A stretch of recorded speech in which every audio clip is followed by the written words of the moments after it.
Hello, what is up, everybody? Welcome to another episode of Methods. My name is Mario Picciardo. For the uninitiated, Methods is a podcast where we don't really have a script, we don't really have a set agenda or things that we're going to talk about. I kind of just go off the cuff, and the conversation kind of centers around whatever it focuses on. Feel free to go back, listen to older episodes. So today we're gonna cover, um, you know, one of the things that I've struggled with was for sure waiting for perfect conditions before I did something. And I spoke about this in yesterday's episode too. For example, I ordered a light that I wanted to use for my YouTube stuff, and well, it's not here yet. That's why when you guys see this episode, well, as you can see, there's no video. It's kind of just a photo. The reason for that is the video quality is pretty bad. Even though I have a really nice camera, I have an A7 III. And I bought the lens, I bought the whole system, and the quality is clearly not up to par. So I think it's the lighting. So I bought a new light. But anyway, I buy a new light. However, it's a new light that just came out, and I guess it's selling really well. So it's still out of stock. I ordered it over 2 weeks ago now. It's actually way closer to 3 weeks. So it's a little disappointing. It's an expensive light. I would have thought I would have had it by now so that the videos we could post would be video, but well, clearly that's not the case. Otherwise, the reason that I bring that up is I wasn't putting out content for that time period. I told myself, well, I'll wait till the the light comes in, wait for the new computer to come in, because I ordered a new processor. Because the rendering times are so long on my it's not that I have a bad computer, it's just the rendering times just aren't good enough. It takes, like, if I record an hour long, it's going to take me like 20-30 minutes just to render it, even though it's 1080p. So I'm getting new equipment, hopefully to speed up the process. And I told myself, well, I'll wait until the equipment gets here because the video's not going to be so good. The render times are going to suck. I could just wait until my whole system is set up. But then I realized, yesterday I was like, well, and again, I talked about this in the podcast the day before. If you think that way, you're going to think about how that spills into every other area of your life. You're passive. You're waiting for something to happen instead of making it happen yourself. So I wasted, 2 weeks doing what? I don't even know.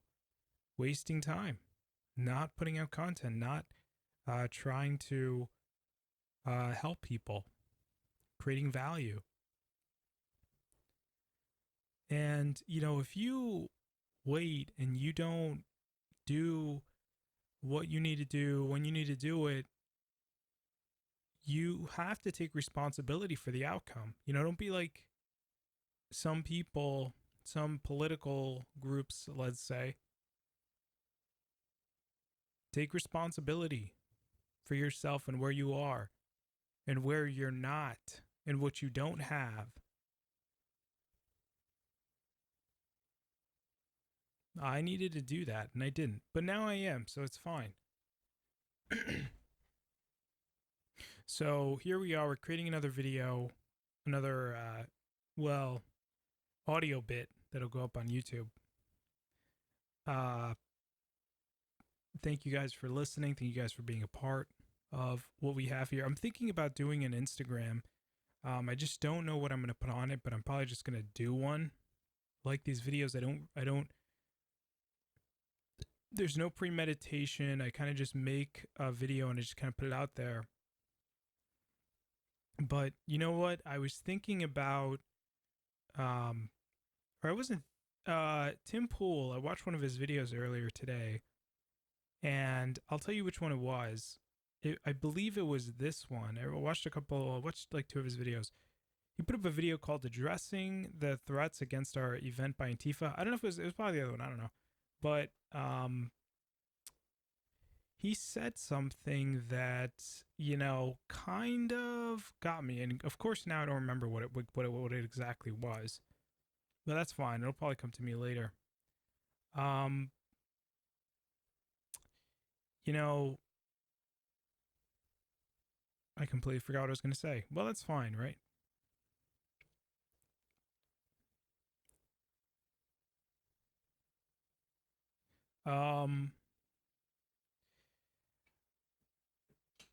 I think it's important for everybody to kind of speak their truth.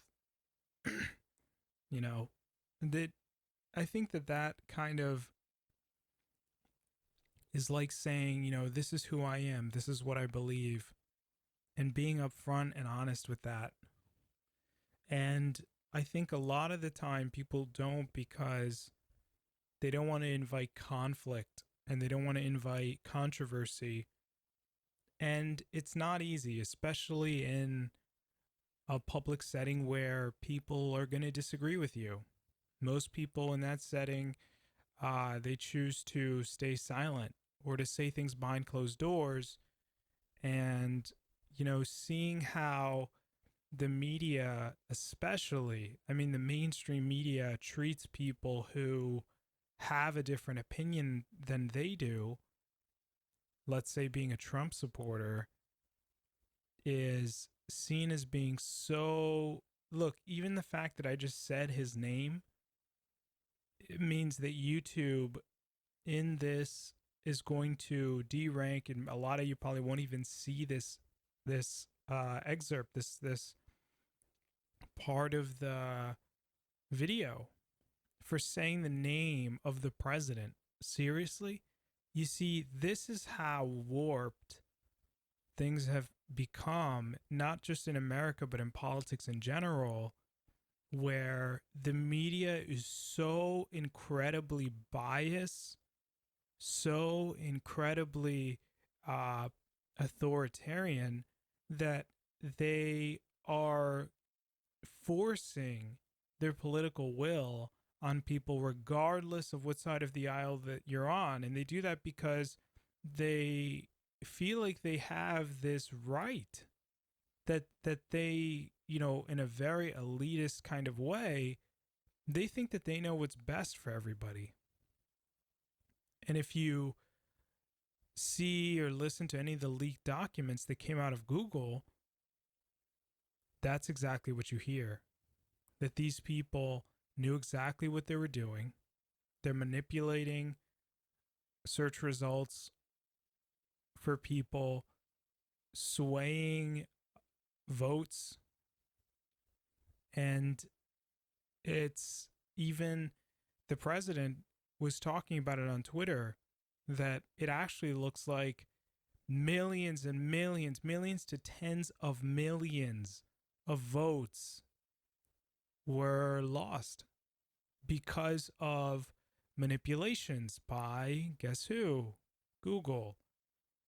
And the mere fact that most of you won't even see this video is a testament to, and I mean that I artificially won't see it because it won't get suggested, because it has certain blacklisted words in it, because these people want to control the narrative. They want to control what people are allowed to and not allowed to see. You wouldn't think we lived in America, and you wouldn't think that these companies are American because they act like communists. They're very close to socialism, by the way. People have a right to listen to, hear, do whatever they want within reason in the United States. That is part of the ethos of why the United States even exists. Unfortunately for us, during the time of the founding, the internet didn't exist, so there wasn't really a stipulation in the Bill of Rights for the internet. But we live in a time where companies are very much willing to try to manipulate our opinions through TV, internet, whatever, getting propped up by big tech. And at least right now, we don't have any real way to fight back. I mean, there is an organization in Europe that is filing a lawsuit against YouTube, which is great news. However, we don't have the equivalent of freedom of speech, and we certainly don't have a way to make sure that we're not being shadow banned or pushed down or artificially, censored in any way. Surely we can recognize overt censorship, but you never know that in the back end they don't have some systems in place to at least subtly suppress all right. So, that being said, listen, if you're listening to this episode, if you're listening to this podcast and you like our content here, you like the videos that we're putting out, share it. Share it with your friends, share it with your family, share it with anyone and anybody that you think could benefit from this kind of content, because the fact of the matter is that YouTube is going to suppress it. It's not going to find circulation otherwise, because the view count at the current time is so low that really any support that you guys give is really going to be really impactful. So if you're listening to this, if you're one of the few people who's listening, and you're like, oh, well, yeah, I kind of agree. You share this, that's really going to be a big bump. You don't have to, maybe you don't think that it's worth sharing, and that's fine. That's totally fine. I mean, this is a free market, as Tim Pool says. That's totally fine. You don't have to share it. But if you do like it, it is a big help. And, off this issue of censorship, I can't help but think the whole idea of censorship, I always thought was very interesting, because when you think about it, censorship is someone telling you, you can't see this. They're imposing their will upon you. And I don't know anybody who's an adult who's really consenting to any organization, group, or individual deciding for everyone else what they should or should not be allowed to see. No, that's a pretty extremist, that's a pretty authoritarian thing. That's the kind of thing you see in China.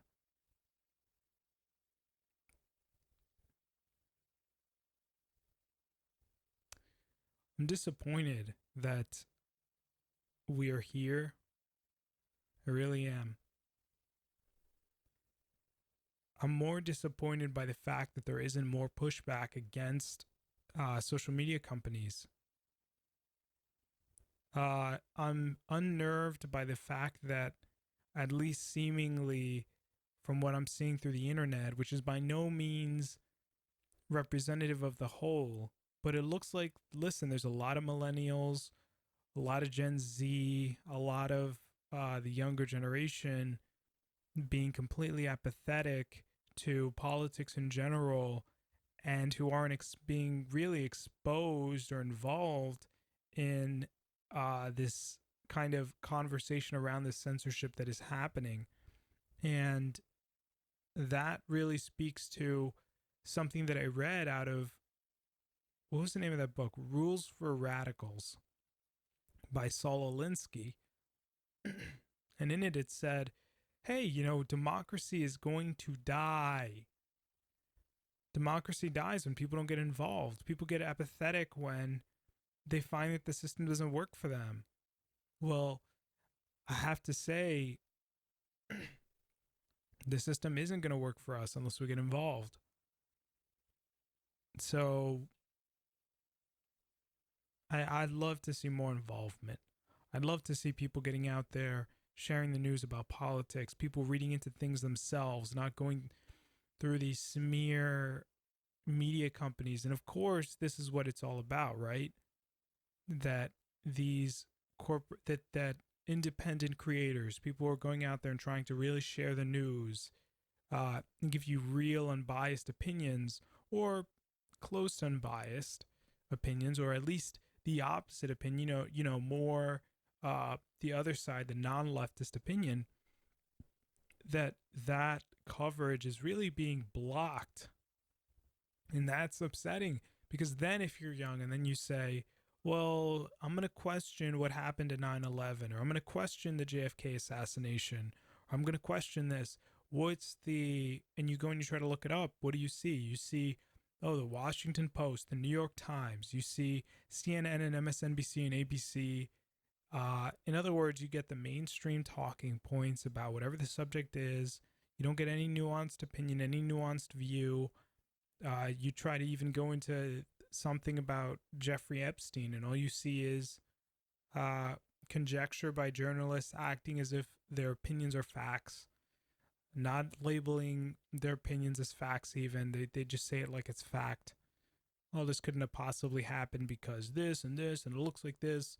And somehow they think that the people are stupid enough to look at that and say, oh, that must be a fact. So I feel for the average American. I fear for what's going on. But I think that the silver lining is that most Americans aren't stupid. And I think that the impression that we get from social media, because so many right-leaning people are being deplatformed or discouraged from sharing or discouraged from talking, social media gives you the impression that most people are on the left when they're really not. I think there are so many more supporters of the president, supporters of so many people against, quote unquote, the squad from the Democratic Party. The freshmen, the people who are super rowdy, super socialist. I think that there's so many people who are actually really against it. And you see that when you see how much money the president has raised for his reelection campaign.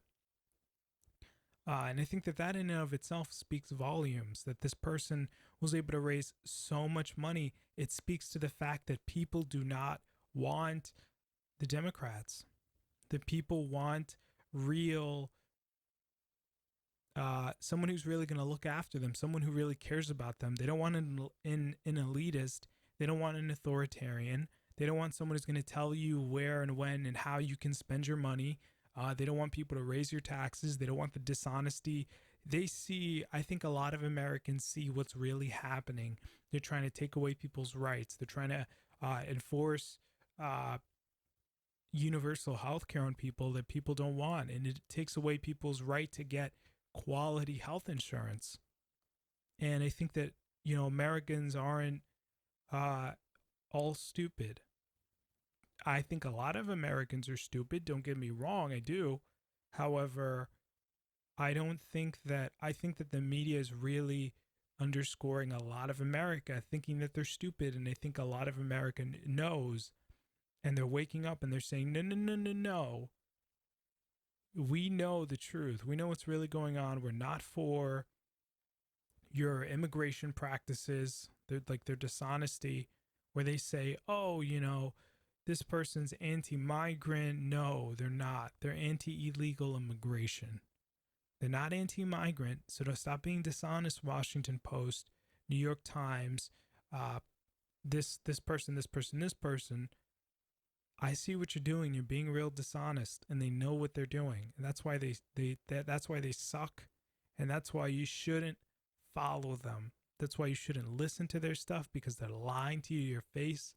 They're trying to manipulate you to your face, because they're dishonest in the words that they use. They try to make it sound like the president, for example, is anti-migrant. He doesn't want people ever to come to this country. No, that's not true. He doesn't want people to come to this country illegally. He doesn't want people to come through who are going to take advantage of the country. He doesn't want people to come here who are going to be a burden on our economy. He wants to focus on Americans, on people who already live here, on people who we are failing to help right now. He doesn't want, because the Democrats don't even care. I guarantee it. The majority of them don't even care about these illegal immigrants. All they care about is the votes, because they know that if they come in here in a couple of years, they're all going to vote Democrat, or, statistically, they're going to vote Democrat. And so that's all they care about. They don't care. And the only reason people are even talking about this is because it's always on the news. In other words, if this was never picked up by the media, no one would care about the illegal immigrants. So everybody who's acting like it's such a big deal, like they need to do something, you're all fake and you're all liars. Is it everybody? No, it's not everybody. Of course, it's not everybody, but look, I think we're all adult. We can see the forest from the trees. A lot of you guys are a lot of you guys are full of it. All right, you don't really believe. You're not really this super gung ho person. You wouldn't do it if everyone else wasn't doing it. This is who you are, and I hate it. The Greenland, the guy from Greenland, the leader in Greenland, comes out and he says, "Oh, Mr. President, you shouldn't say stuff like they shouldn't joke about buying Greenland." And I posted on Twitter and I said, in response, I don't know if it was the story or whatever. In response, I said, wow. I said, look at this leader of Greenland trying to tell the president of the U.S. to say such a disrespectful statement towards the president of the U.S. over social media, like kind of acting like he's a moron. He's not a moron. And he says, "Oh, you shouldn't joke about that. Like that's not something to joke about on social media." Really? Is this your diplomacy here? Because I know for a fact you would never have said that if the politics, if the media wasn't baiting the president so much, ridiculing the president so much. In other words, the only reason you're doing this is because everybody else is doing it. You don't have a spine. You're not standing up for anything that no one else is standing up for. You're not actually being brave. You're a coward. And I think it's actually shows more of your character to say something like that in such a way to someone when everyone else is beating down on him.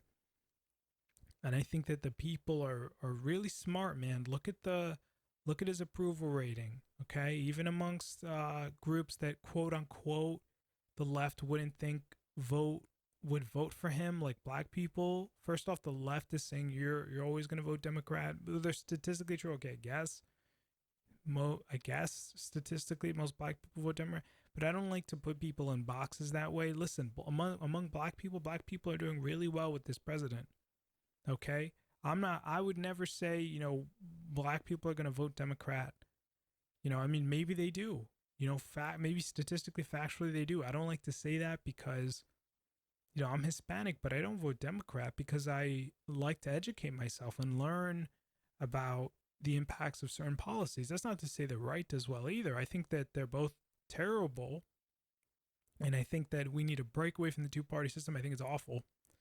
Because there's definitely more ideas out there, but, you shouldn't say, and this is what the left does, and this is why I think people are leaving because they hate it, and they're like, this is gross, is that the left says, oh, you're black, you must believe this. You're black, oh, you must vote this. Oh, you must have these thoughts. That's racist, okay? Like, you can base some of that based off statistics, sure, I get that, but you shouldn't hardline assume that because someone has brown skin, that they're going to vote for the Democratic Party because, first off, we're people, okay? We have ideas, we think, and we're not just going to agree with everything that comes out of your mouth.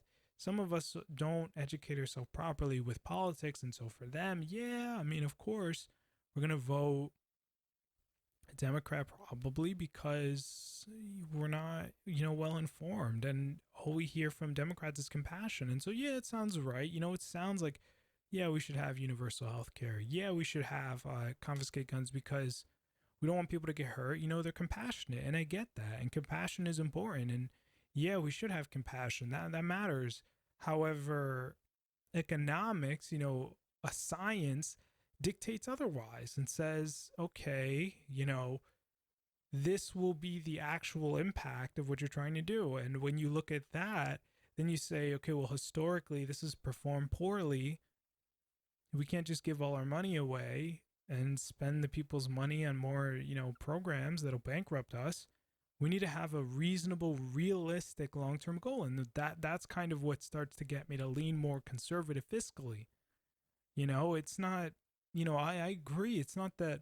And so people on the left dishonestly portray people on the right as being heartless, or people who hate like immigrants, for example. And then that's of course what we're saying. Oh, if you're on this side, oh, you must hate this group, or you must hate this group, or you must hate people with this color skin.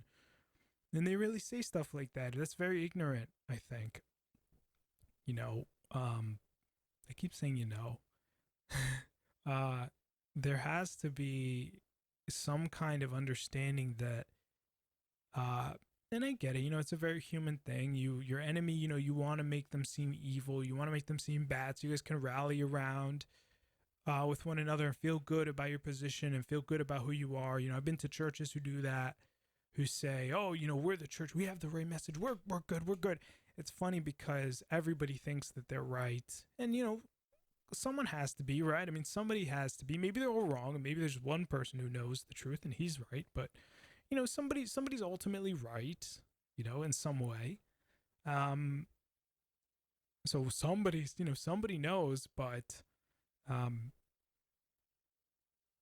guess it's just a thing people do, and if it's something I'm gonna complain about it because I'm gonna complain about it.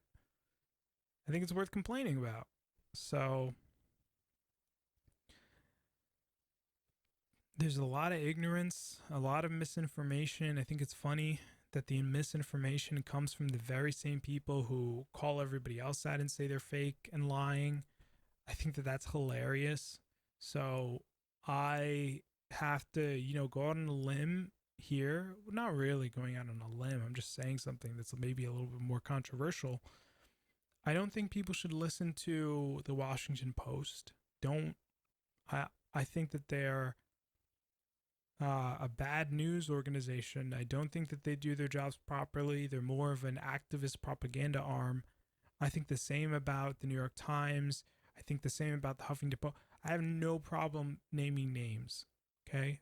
The Huffington Post. Look, I think a lot of these organizations are complete garbage, and I think that they just throw out a bunch of, if not conspiracies, just activism. And that's not what we're expecting from these organizations. They have, we depend on them to be reliable and be honest. And they turn around, and what we're seeing is a bunch of organizations that are pushing views that are dishonest, that are lies. We depend on them. And then they get mad, turn around and yell at YouTube, they yell at Google, and they say, hey, you got to suppress these guys because they're lying, because they're fake news. And the very reason that they do that is because they're dying, and they're wondering, oh, why are we dying? Yeah, in some ways it's because you're on TV and everybody's going to the internet. Or yeah, it's because, there are other reasons, but I think that they know that a part of the reason why people are tuning them off is because people know that, listen, this is fake news. This is just completely biased. I'm not going to get any real information. It's the same thing all the time. I'm tired of this. And that certainly impacted their ratings and stuff like that. And they're scared, and they're trying to fight back by artificially forcing an organization to suppress independent news. And I'll tell you right now, independent news is propping up because, yes, it's nuanced. Yes, we can get specific information that they want. Yes, there's definitely other reasons. But it's also because people know that when they go to independent news, they're getting real news. They're getting real information. And that is what people depended on these big mainstream news organizations for. These organizations that had billions of dollars, all the resources, they could have went everywhere. They could have been on the ground. They could have really been doing real stuff, getting real reporting, real news.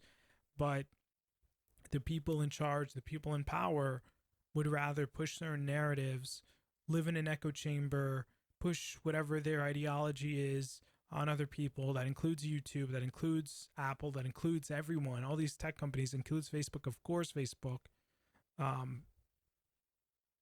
because they don't actually care about the people. They don't. They care about profit. They care about money. Even the people who claim to be socialists, they don't care about the people. I don't think that they genuinely care. And the people who, I do think that there are people who genuinely think that they're trying to help, that they're genuinely trying to do a good thing because they're overflowing with compassion, but they're for lack of a better word, they're stupid. They're stupid. They don't actually know what they're doing, but they think that they do, and they're in positions of power, and that's actually dangerous, really dangerous.